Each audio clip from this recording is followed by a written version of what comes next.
নমস্কার বন্ধুরা, স্বাগত জানাই আমার এইচডি টেকনিক্যাল এডুকেশন চ্যানেলে। যদি আমার চ্যানেলে নতুন হয়ে থাকো তাহলে সাবস্ক্রাইব বাটনে ক্লিক করে পাশের অ্যারোতে ক্লিক করে অল সিলেক্ট করে রাখুন, যাতে আমাদের নোটিফিকেশন সবার আগে আপনার কাছে পৌঁছে যায়।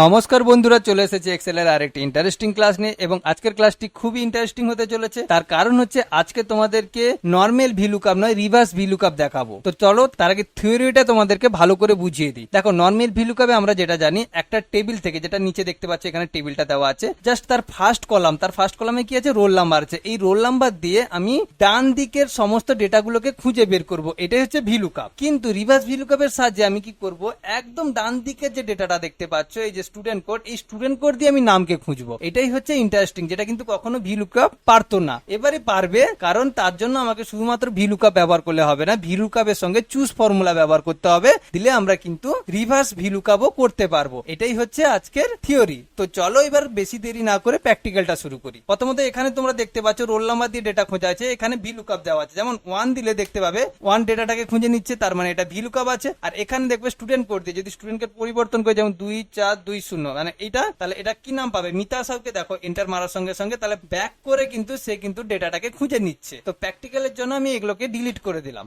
ওকে, ডিলিট করে আমি পুনরায় আবার ফর্মুলা শুরু করব। প্রথমে তোমাদেরকে ভিলুকআপটা দেখিয়ে দিই, দিলে কি হবে, ভিলুকআপ আর রিভার্স ভিলুকআপ পরপর একসঙ্গে দুটো দেখলে তোমাদের আরো বেশি ভালোভাবে ক্লিয়ার হয়ে যাবে। তো ভিলুকআপের জন্য আমি প্রথমে কি করব, ইকুয়াল দেবো। ইকুয়াল দেওয়ার পরে ভি লুক আপ ফর্মুলাকে কল করলাম এবং ব্যাকেট শুরু করলাম। ব্যাকেট শুরু করার পরে প্রথম লুকআপ ভ্যালু আমি কি খুঁজতে চাইছি, রোল নাম্বার দিয়ে এটাকে খুঁজতে চাইছি। তাহলে রোল নাম্বারটা কোথায় টাইপ করব, এখানে টাইপ করব, এই যে সার্চ বক্স এটাই, তাহলে এখানে সিলেক্ট করে নিলাম। এটাই হচ্ছে লুকআপ ভ্যালু। তারপরে কমা দিয়ে এবার চাইছে টেবিলের কোন টেবিল থেকে ডেটাকে খুঁজতে চাইছি, না এই যে নিচের যে টেবিলটা আছে, তাহলে এটাই হচ্ছে র টেবিল। তাহলে এই পুরো টেবিলটাকে আমি সিলেক্ট করে নিলাম। সিলেক্ট করে নেওয়ার পরে কমা দিয়ে কি চাইছে, কলাম ইন্ডেক্স নাম্বার আমি কি খুঁজতে চাইছি, নাম কত নম্বর কলামে আছে, 1 2, এই টেবিলে 2 নম্বর কলামে আছে, তাহলে আমি 2 প্রেস করব।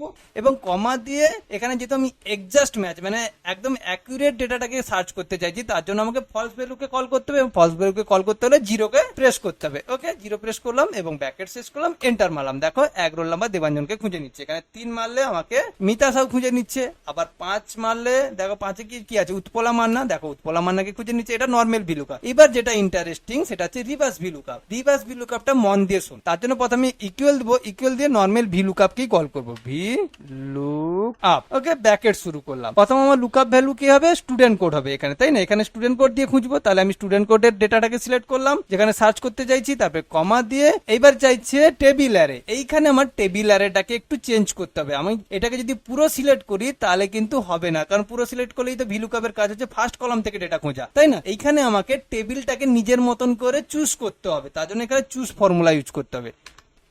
চুজ ফর্মুলাকে কল করলাম এবং ব্যাকেট শুরু করলাম। ব্যাকেট শুরু করার পরে আমাকে আর্লি ব্যাকেট শুরু করতে হবে, যেটাকে আমরা সেকেন্ড ব্যাকেট শুরু করলাম। এবং আমি এই বড় টেবিল থেকে দুটো মাত্র কলামকে নিয়ে টেবিল বানাবো, তার জন্য আমি 1 কমা দিয়ে 2 করে নিলাম এবং আবার সেকেন্ড ব্যাকেটটাকে শেষ করলাম। এবং কমা দিয়ে কোন কোন ডেটাকে নিয়ে করব, প্রথমে আমি নেব স্টুডেন্ট কোড, কারণ স্টুডেন্ট কোডটাকে আমাকে 1 নম্বর কলামেই আনতে হবে, তার জন্য আমি এখানে চুজ করে 1 2 করেছি এবং প্রথমে আমি স্টুডেন্ট কোডগুলোকে সিলেক্ট করে নেব। এবার স্টুডেন্ট কোডগুলোকে সিলেক্ট করে নিলে কি হবে, এই স্টুডেন্ট কোডটা আমার 1 নম্বর কলাম হিসেবে চুজ কিন্তু এখানে নিয়ে চলে আসবে। আবার কমা দিয়ে সেকেন্ড হিসেবে আমি নেমটাকে খুঁজতে চাইছি, তাহলে নামের আমি রেঞ্জটাকে সিলেক্ট করে নিলাম। দিলে কি হয়, চুজ ফর্মুলা কি করলো, এত বড় টেবিল থেকে মাত্র 2খানা কলামকে আমার টেবিলের মধ্যে নিয়ে চলে এলো। ওকে, এবং কমা দিয়ে, সরি এখানে আর কমা দেওয়া হবে না, এখানে আমি ব্র্যাকেটটা শেষ করে দেবো, আমার তো কমপ্লিট হয়ে গেছে টেবিল, তাই না? এইবারই কমা দিয়ে আমি কত নম্বর ইন্ডেক্স কলামকে খুঁজতে চাইছি, এই মুহূর্তে কিন্তু নেম আমার 2 নম্বর, কারণ স্টুডেন্ট কোডকে আমি 1 নম্বর করেছি